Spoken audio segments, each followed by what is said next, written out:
Welcome back to another edition of Wrestling IQ 101 here on YouTube.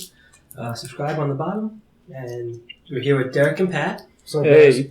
And we are sitting here with the King of Philly, 215, Blk Jeez, man. What's going on? Yo, what's going on, man? Thanks for having me. Hey, man. So we got a lot of stuff to talk about. TNA, CCW, JPW winning the championship. Congratulations on that, too, by the way. Thanks, man. Appreciate that. So, can you tell us a little bit how you got started in wrestling? What made you a fan? I started watching when I was a kid. My grandma was pretty much all I ever wanted to do when I was younger. And eventually, I just started training. Like, my first initial training, like, they used to have, like, in the Philly Daily News, they used to have, like, a sectionary Tuesday about wrestling. So then, this dude named Ryback was having before that, there's this dude named Ryback. He had like a school down in South Philly. So me and my cousin, we went down there to talk to him, and he seemed pretty shady from the jump, and he wanted all this money. You know what I'm saying? And we wasn't with it. Like, we didn't really know how much it would cost to get trained and all that. So when he was talking, I think he was talking like $2,500 or whatever, maybe more. But then after I got into wrestling, you know what I'm saying, I heard those stories where people were paying that much. But after the Hard Rock Hamilton thing didn't go through, they had like Daily News. The Daily News, they had like a sectionary Tuesday about wrestling, and this dude Damon Feldman, he was opening a school in PA. So I went down there with my brother. I started training there, and I started getting trained by this dude, Gemini. His name Charles Gregory. His name is Gemini on the Indies. Okay. And after that, I just started getting trained at down at Hawkins down in Philly. That's where I met Joker. And I pretty much just started. I started training there. Then after that, I started getting trained by. I started learning from different people. Like, I learned from the Samoans. I learned Lucha from Quackenbush and Skydust. And then aside from that, you know what I mean, once you start doing shows, you pretty much learn on the job as you go. So I had like a lot of different training, a lot of different mentors and stuff like that. I have to ask you this. This is the interview you had about the poster incident. The poster incident? Yeah, where it was all the white guys and you weren't on it. Oh, all right, yeah. Are things cool now that you're on the posters and stuff like that? Yeah, they had me on. They started throwing me on the poster. You know what I mean? But that was probably for a while. The posters wasn't having the brothers on there. I had to let them know. That is kind of your thing, is that you just let people know. I remember I saw a video on Larry Legend, and you just ran wild, you and Ruckus on it. I couldn't tell who it was, and you were just like, we could back this shit up because I'm from Philly. Oh yeah. You know what I'm saying? You know, sometimes people will doubt you, so you just gotta let them know. You just gotta speak your mind. If it piss people off, it's whatever. If it offends people, it's whatever. One thing for sure that I like about you is like you could tell like you're a genuine dude for sure. Do you ever like, you know, when you're at a wrestling event, do you ever like feel like sometimes like you keep it like too real? Because I know I see like sometimes when you're with the crowd and it's like you have this like great thing where you could just make people so mad sometimes. Yeah, I mean, and that's the crazy thing, seeing how these days, like, if you come across too real, then you're an outcast, really, because, like, now, like, the popular thing is to just say what people want to hear, you know what I'm saying? Just be friendly and all of that, but I look at it differently, man. Like, I don't really like how it is now because everything is just too PC, man. It's crazy. Yeah. But like, so like now, like as far as promos and how I perform out in front of crowds, that's frowned upon, and it's crazy. And like, I don't understand it. Like, I mean, it's just maybe the wrestling ain't for me no more because it's just too corny now. You know what I mean? Like, I remember the days when like like you can say what you want, and if people got offended, it was whatever. I mean, there's still some people that got the same philosophy as me, like you know what I'm saying, like me, Eddie Kingston, Chris Dickinson, you know what I'm saying, dudes like that come to mind when I went, with the same philosophy, like we speak what's on our mind and we'll say what we got to say, and if somebody don't like it, it's whatever, you know. Yeah. Do you think like, let's say like companies like the WWE, since like they went PG, do you think that kind of like influences how like the other companies, the independent companies, because they kind of, you know, they model themselves, you know, WWE is like, you know, where you want to get to. Do you think that's kind of like what affects and makes everyone else act like that as well? Yeah, definitely, because people will be like, well, if we talk this way, if we say this, WWE won't hire us. I think differently. And like, the way I look at it is this: if WWE feels like you can make them money, they will hire you. You know what I'm saying? Yeah. Of course, if you with WWE, you can't be using profanity and all that. But I feel that everybody is talented enough to adjust. You know what I'm saying? So while you're on the indies, that's your time to like really get it in. You know, like that's another thing that I frown upon, where people don't want to be themselves because they're out of fear. Like if you're just going to keep being scared, then you're in the wrong business. It's crazy to me, and it's corny. It's completely corny, man. And it's like nowadays, like bad guys gotta act like good guys, which is backwards. Yeah. You know what I'm saying? What if like whatever your favorite movie is, what if that bad guy didn't act like a bad guy? You wouldn't like that movie, right? Yep. You know what I'm saying? So that's how wrestling is now. So it's like when a bad guy is a bad guy, people get mad and pissed off, which like it's the point. It's entertainment. It's good versus evil.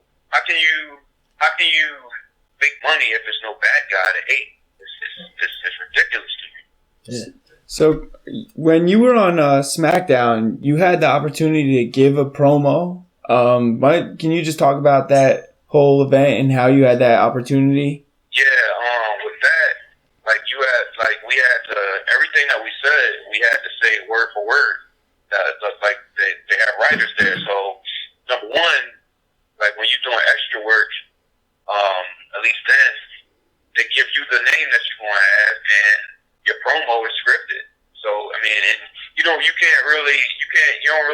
have the clout to go in there and be like, nah, I want to use my name. Nah, I want to say what I want to say. Then you're not going to be there. You know what I'm saying? So with that, it was completely scripted. The name was corny. Of course, if it was up to me, I would have chose a better sounding fake name. I was wondering what was up with that name. The promo, you know what I'm saying? I would have wanted to say what I want. You know what I'm saying? I would have kept it light. You know what I'm saying? But you know, it is what it is. Now let me ask you. They were paying me that night, so you know that's what I had to do. Yeah. Now that the Ryback you wrestled that night on the Indies, you excited maybe the prospect of maybe wrestling him again, or? Oh yeah, that'd be cool. You know what I'm saying? When I worked with him before, he was professional. He was safe, so I don't have no problem with it. It was cool. He was a good dude. He didn't take 20 years off your career. Nah, I mean, look, man. Like it ain't ballet, but like a lot of people would bash the dude, saying he's unsafe and all that. I mean, my experience with him, he was safe. You know what I mean? And it was cool. Everything was all good. Yeah, actually, you know how it is. Like one person will bash a guy, and then other people want to jump on the bandwagon and they want to say what they say, but they don't even have any experience working with the person. They just want to, you know what I'm saying, jump on the bandwagon. That's stupid. It's a lot of followers in the game, not enough leaders. Yeah, it was funny because actually we went to the convention in New York, the big event. And after that we went to WrestlePro, and we actually talked to Ryback in person, and completely different person from what we saw on television. Just a nice, normal dude. Yeah, he's a really cool guy. Yeah, and it's crazy because like a lot of times, like how people look, you just assume they're gonna be an asshole, they're gonna be mean or whatever, but they're completely different. Like a lot of people will be saying that they assume I'm gonna be an asshole or whatever, but when they meet me and actually talk to me, you know what I'm saying, they always be saying, yeah, you're completely different than what I thought.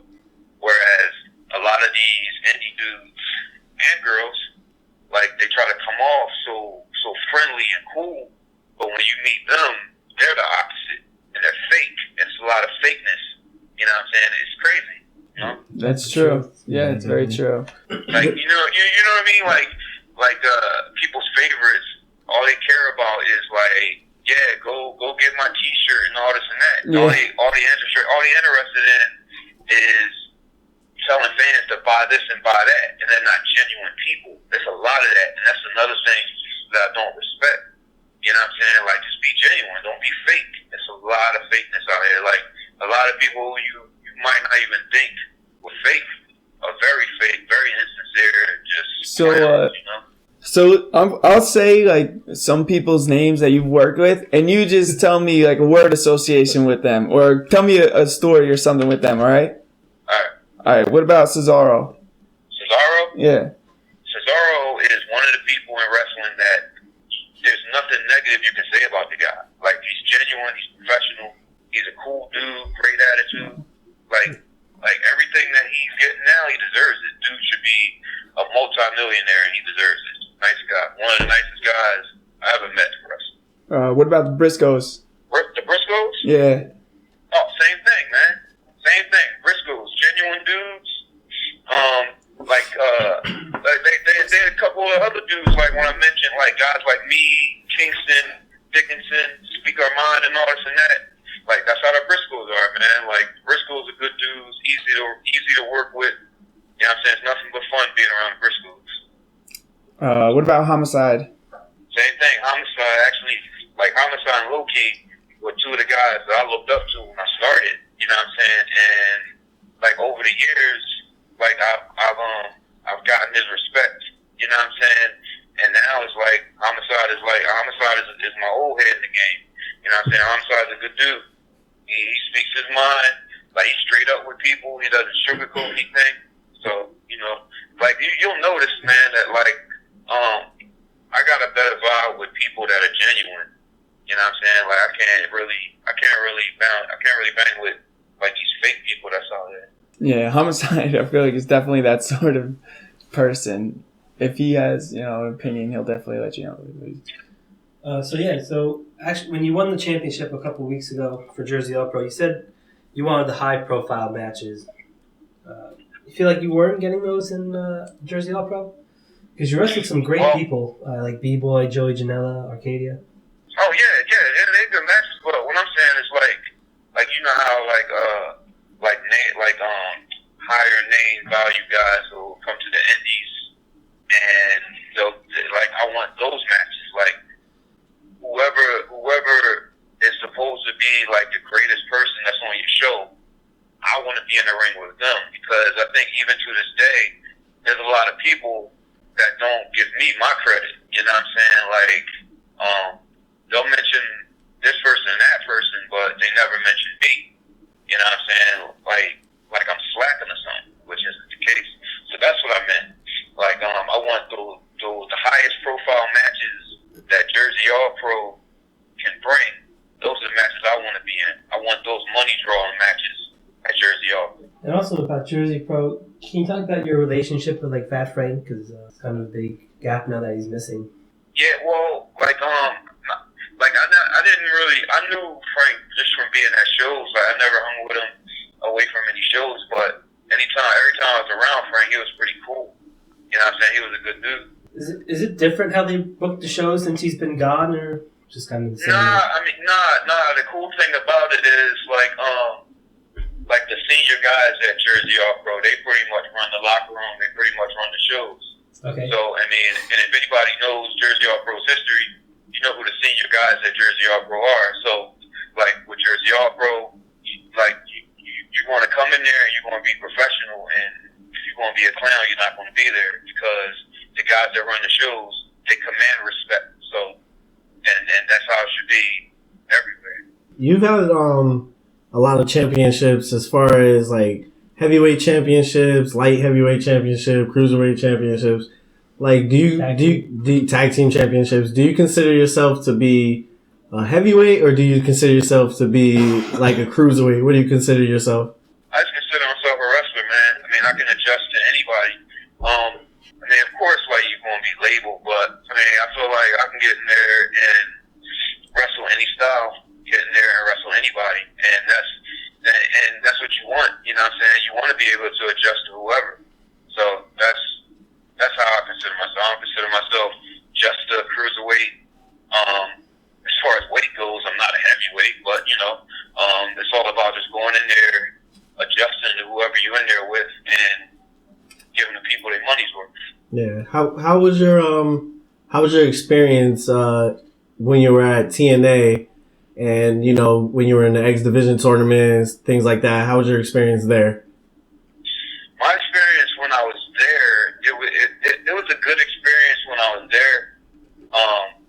It didn't lead to what I hoped it would. You know what I mean? Yeah. Like as far as TNA, like I feel like I had more to prove because like I don't think I got a fair opportunity. You know what I mean? Like opportunity is opportunity, but there is a difference with just being there and getting a fair opportunity because you see guys go to different places and like they could go there and they could shit the bed and they're still there, and then you have other guys that are there, they do good, and you want to see them back, but you never see them again.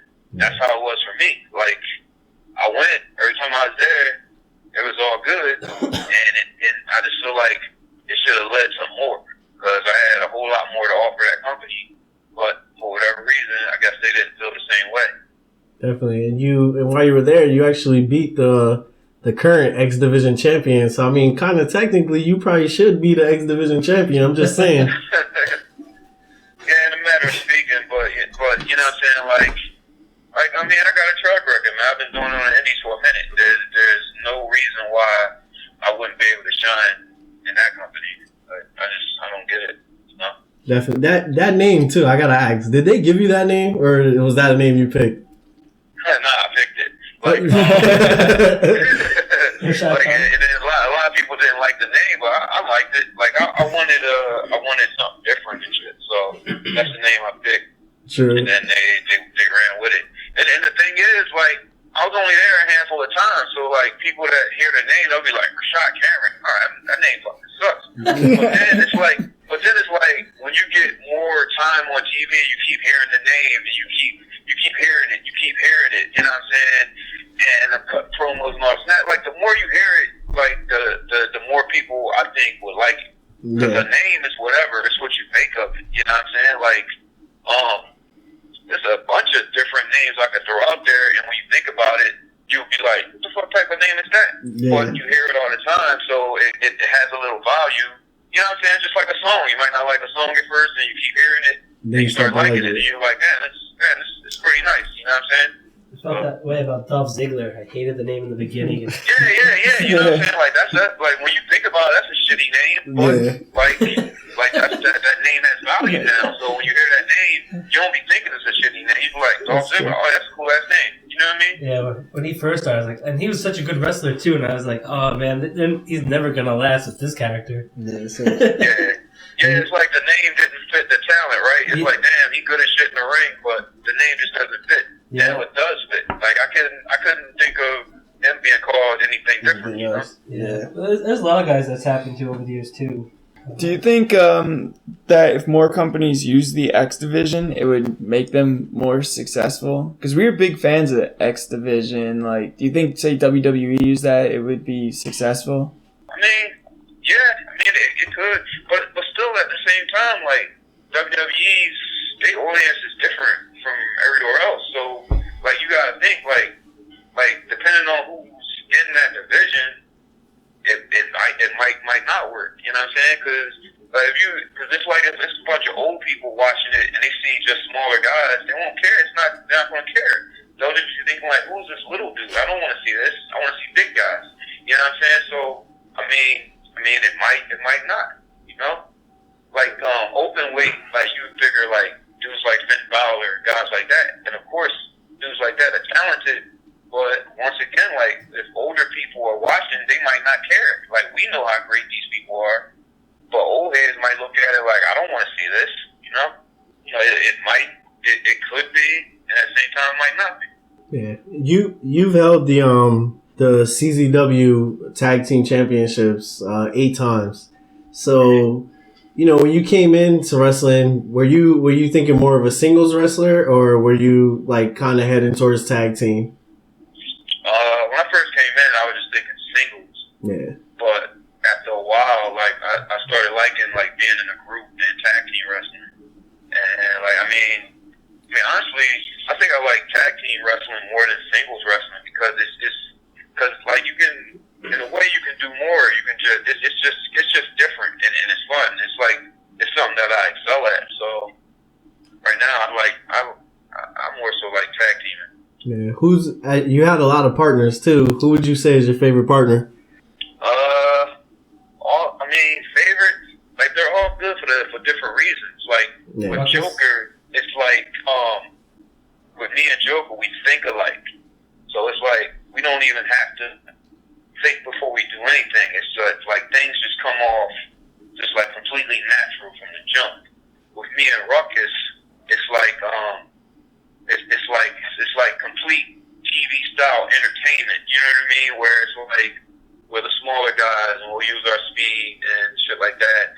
And then with Pepper Parks, it was different because we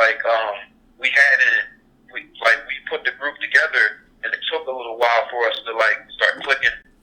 But once we started clicking, it was on point. And like with the group, with the team with Pepper, that's the one thing that I wish would have lasted long. You know what I'm saying? Because I think that we could have did even more together as a team. So I can't really single out just one team as my favorite. Yeah, I like the dynamic between you and Pepper Parks and Cherry Bomb. You guys you looked out for her. They looked out for you. It was a good tag team and has some good matches. Thanks, man. I appreciate that. Does that kind of like when you see them like in both of them in TNA and being successful right now? Does that kind of like is that something like you want to do? Like kind of get back into TNA or get to WWE? And does that kind of like influence you? Well, once they got signed and got there, I immediately wanted to go back to TNA. Yeah. Like before that, it was whatever. You know what I'm saying? But once they got there, that made me want to be there. You know what I mean? Because like those two, they deserve it. You know what I'm saying? There's nothing negative that you can say about their work rate, their look, anything. They're talented and they should be there. And I wish I was there with them, Let me ask you this here. You've had a long-standing feud with Matt Tremont. Is he one of your favorite guys to wrestle? Or do you like his style? Because he's pretty violent. Yeah, and it's easy, too, because, like, number one, like, the whole fan base, they love to do everything that he does. So that makes what we do out there easy. You know what I mean? And, like, it's just, like, and from the start, from the first time we worked, like, we had instant chemistry. So, yeah, Matt is definitely one of my favorite people to wrestle. Like, it's easy. It's an easy night every time. Like, no matter when, you know what I'm saying, we could just have great matches every time. It's always fun and easy to work with Matt. I like the involvement of Sergio in there, too. I thought that was a great dynamic. Yeah. So everything you do, I pretty much enjoy. Thanks, man. You had a great match with Chris Dickinson, a couple of good matches with him. Yeah. Now, let me ask you, what made you change the appearance up? Because you had an iconic appearance with the afro all over the place. Oh, I mean, it was time, man. It was time for the fro to go, man. Like I had it for years, and like I was getting tired of it. I was just tired of it. I wanted a different look, so. That was it. No big major story. I was just tired of it. Wanted to get rid of it. All right, that makes sense, man. Plus, like, you know what I'm saying? It's always good to switch things up. You know what I mean? Like I was tired of having it, so like I'm pretty sure it was people that was tired of seeing it. Like, here this dude go with that crazy afro, man, get him out of here. You know what I'm saying? So I was tired of it. How do you feel, being an African American in wrestling? Do you think it's difficult for black wrestlers to succeed in the wrestling business? Not like it was. I mean, when you think about it, like black wrestlers, they get opportunities. Like, granted, like we're not getting as fair opportunity as other races are, but I'd say it's better than it was. You know what I'm saying? You got a lot of black wrestlers on top right now. Like New Day is great. They doing their thing. You know what I'm saying? So like it's better than it was. Hopefully it gets better and better. So you've been on the PWI 500 9 times, and I think 7 years in a row, 6-7 years in a row. Do you track it? Do you always look out for it? Like, how interested are you in that rankings? Nah, I don't care about it at all. Like, I mean, like when you first start, like the very first time I was in it, it was a big thing to me. But after that, I didn't care. You know what I'm saying? Because like that thing isn't accurate. It's just a list for people to talk about. You know what I'm saying? Because every year there's people that say they don't care, but then you see on their Facebook and their Twitter, they'll start talking about it. You know what I mean? So it's pretty much just a list for people to debate about. Yeah, but I mean, it is an impressive run to be on there for 6-7 years in a row. I mean, yeah, I mean, stuff like that. Don't get me wrong, like anything that like has your name on it. I mean, it's cool, but it's not something I think about really. Like whenever it comes out, like people will be like, hey, I'll see like somebody will put on my timeline or something like, yeah, geez, you're such and such in this list, and I'll glance at it and I'll just be like, oh, cool, and then I just go on with my day. It's not major to me, you know. But that, just like anything, like the first time your name is in a wrestling magazine, the first time you go to this country, the first time you do this or do that. I mean, it's cool the first time, but after that, you know, it's whatever. It's work. Yeah, definitely. Do you ever look at yourself as being a legend, like in the wrestling business? Because, you know, for us, it was like, you know, when we were like, oh, we got Blk Jeez, it's like, yo, this is like a big deal. Do you ever like look at yourself like that or feel, you know, like that about yourself? Nah, man, my ego not big enough for that, man. I appreciate how y'all feel about it, but nah, I don't consider myself a legend. I mean, I just consider myself as a guy that's done more with his wrestling career than he ever thought that he would. Like, when I started, the only thing I ever wanted to do was wrestle in Japan. I never thought that I would, you know what I'm saying, wrestle on TV, go to a number of countries and stuff like that. I never thought I would, but I did all of that. So all of that stuff is a blessing, man. But I don't consider myself a legend. A legend is somebody that's, you know, who's made a name in the very top company. You know what I mean? I've never done that. So far from a legend. But I appreciate how y'all feel about it. What are your thoughts on your run in Japan?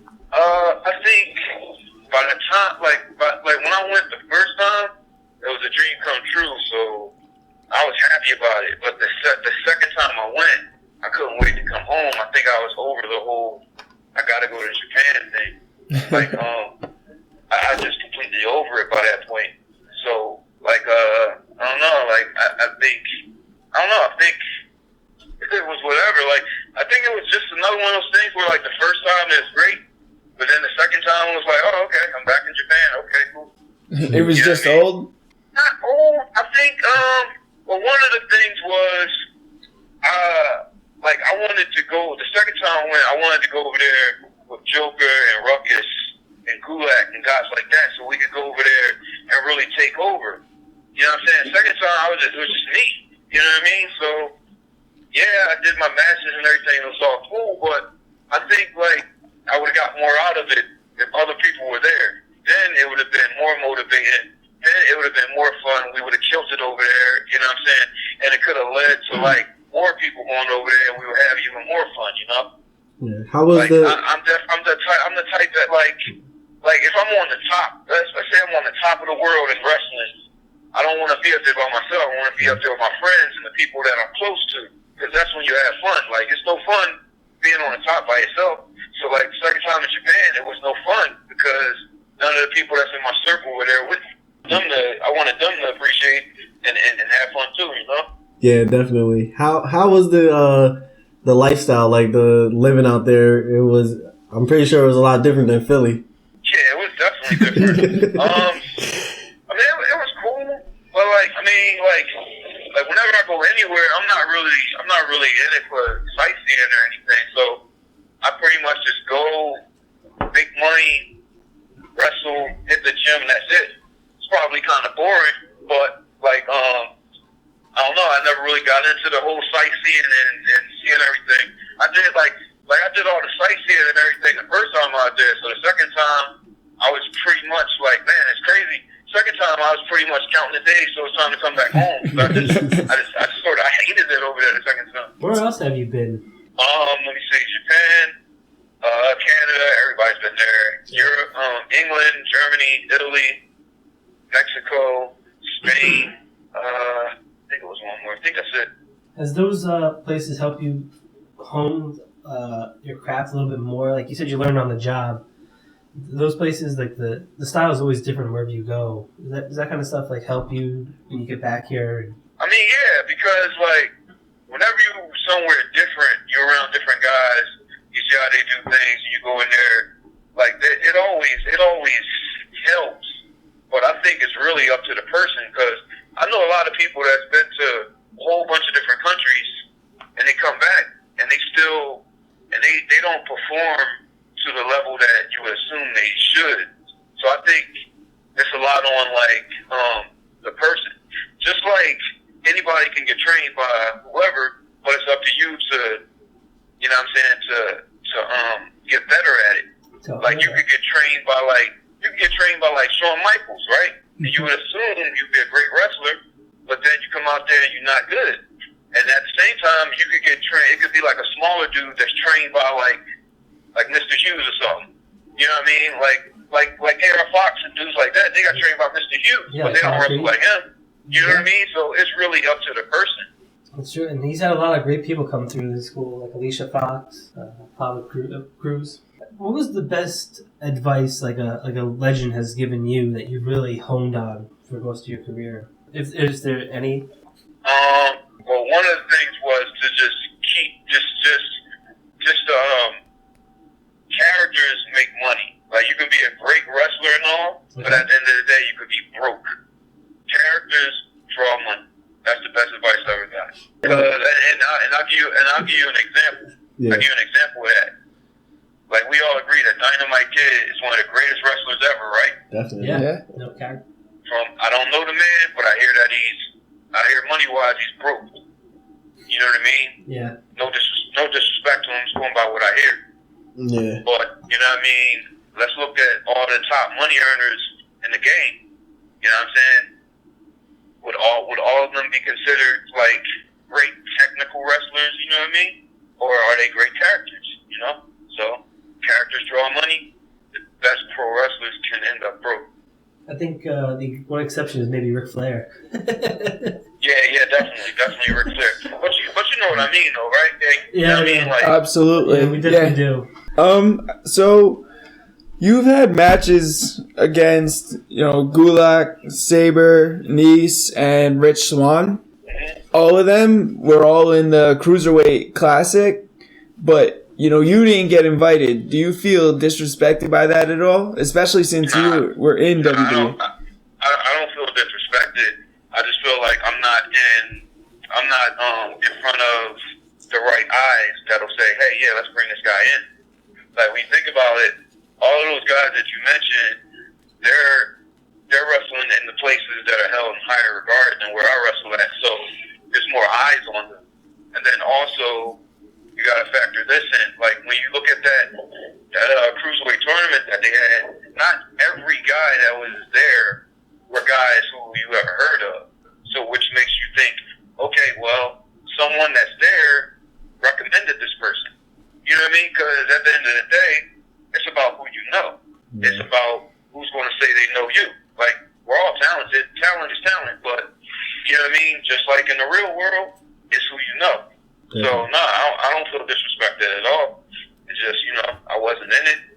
It just wasn't my time, But if another opportunity comes around and I get that opportunity, I'm going to make the most of it. Philadelphia is like known for music. It's like, big stable, and especially in hip hop. Who's your favorite Philadelphia artist? Let's see. I like Beans. Of course. I like Gilly. I still like Meek, even though Meek be getting slaughtered. So you listen to Drake too? You know what's crazy? I pretty much would not listen to Drake until that thing happened between Drake and Meek. Now I listen to Drake. So it's like Meek made me a fan of Drake. He made you a fan of Drake. That's funny. Oh, yeah. See, I stopped listening to Drake after he did that to Meek. You said you stopped listening to him? Yeah. Yo, man, you gotta admit, man, Drake pretty much bodied you. Like, Meek didn't help himself because, like, it took him too long to respond, and then when he did, like, his response was trash. I know. Yeah. Oh man, it was bad. And then Drake did that concert with all the memes on the background and the PowerPoint. That was bad.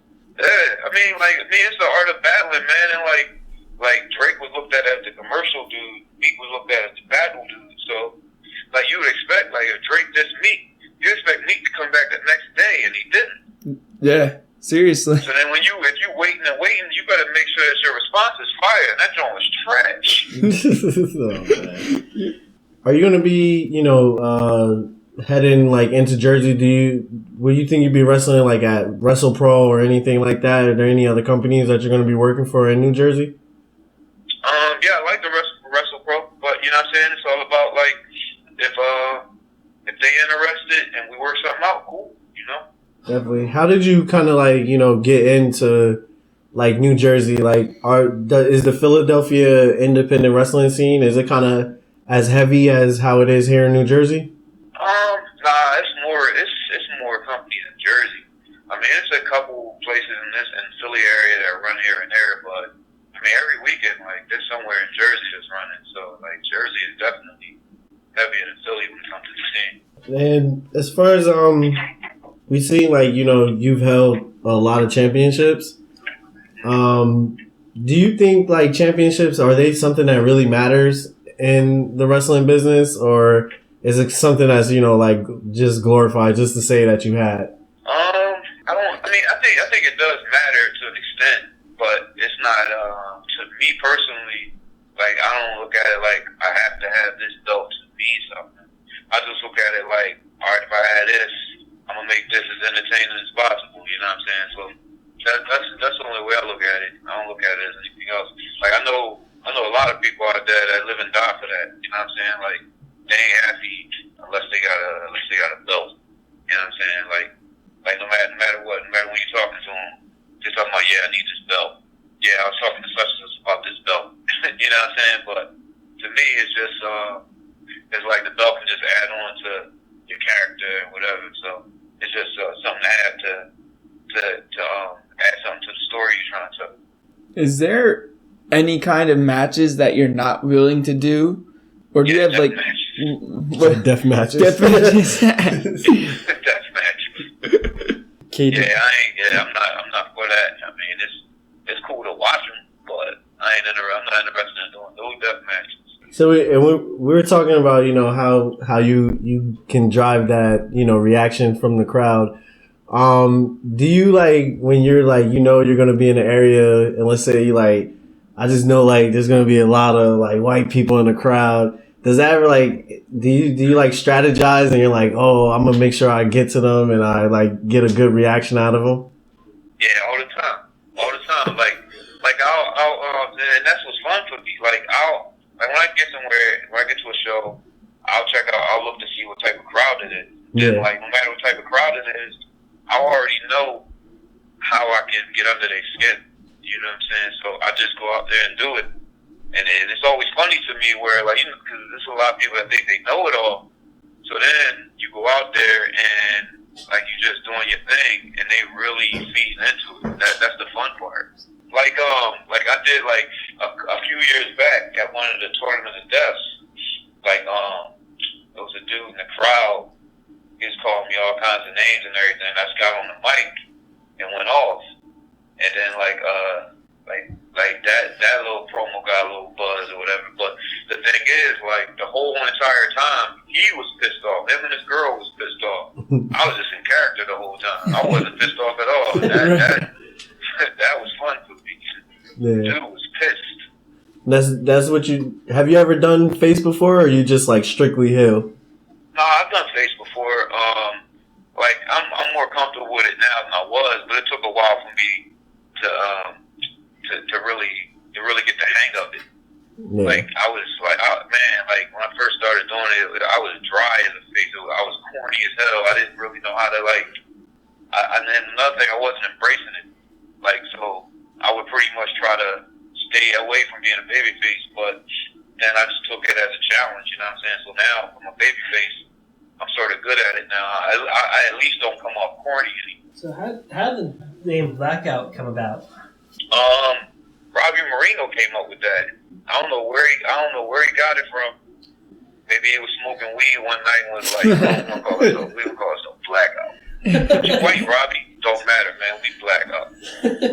So that might be how he came up with it. I love that, the shirts and everything, and some great matches with like the Briscoes and stuff like that. You miss those days, or you're happy where you are now?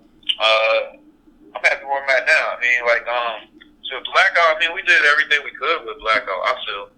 But I'm cool with where I'm at now. But I know like Ruckus and Robbie, they still do Blackout at some places. And I mean, it's like that's something that hasn't been everywhere, just those two being Blackout. So that would be pretty cool for them to do it, just those two. So, you have any like dream matches that you really want to home down while you're still on the indies? Yeah, I was just thinking about this the other day, man. I don't want to draw a blank right now, but I can't. Nobody comes to mind right now, but yeah, I mean, there's still a few that I like to have. What's some names that? Like Cody Rhodes. Oh yeah, definitely, yeah. Cody Rhodes, definitely. That's like top on the list right there. Maybe more like Pat Buck or Kevin Matthews again. Yeah. Pat Buck. Yeah, I like to wrestle Pat Buck. Me and Kevin Matthews, it would be easy. You got a big guy and a smaller guy. That's an easy story to tell. You know what I'm saying? It was interesting seeing this past Jersey All Pro, because it was just a mixture of old school Jersey All Pro they just took from like everywhere. Yeah. Did you make like any good connections while you were with like Wrestle Pro guys and BWO? I pretty much get along with anybody. The only people that I don't get along with is like when people assume how I might be. So they'll come across like a dick. So then in turn, I'm going to come across like a dick. But for the most part, like, I get along with whoever. You have like a favorite match that you've been in since you've had so many? I don't have just one, but there's a lot that stick out. Like the Cage of Death match, that was a special opportunity. That was pretty cool. Then like different first time at TNA, first time in Japan, first time wrestling in Oregon Hall. You know what I mean? But I can't really single out just one. You got on pay-per-view pretty fast in TNA. Like, how would you rate that in your career, and like how would you explain that whole scenario? I think it was just timing, because when they brought me in, it was around the time where they was concentrating on the X Division, and it just so happened that the pay-per-view was maybe, I think, 2 weeks after I got there or whatever. So it was just a matter of time. You've been in the ring with like Papa Don, Joey Janela. These are some standout matches that I've seen. And you've also teamed up with Eddie Kingston versus Cesaro and Chris Hero. Yeah. You see those guys. Some of those guys have made it. Like a guy like Dean Ambrose came from CCW. You know, do you still feel like that brass ring is still obtainable to make it to WWE? And yeah, I mean, I look at it like this, man. Like, yeah, I don't, because you said you're working for like smaller places or not getting the right attention. Yeah, and then also sometimes I'll tell you right now, I don't really have the same love for wrestling that I used to have. You know what I'm saying? So like, there's a lot of times like I won't reach out to places because I just don't have interest. But as far as like the brass ring, I think anything can happen, man. Especially now where they scooping up indie guys. So it's I feel how I feel about wrestling right now. But who's to say that a month from now, like something might pop off where I'm back in love with wrestling? So I think anything is possible. Definitely. So you're saying we might one day see Rashad Cameron back again? I mean, well,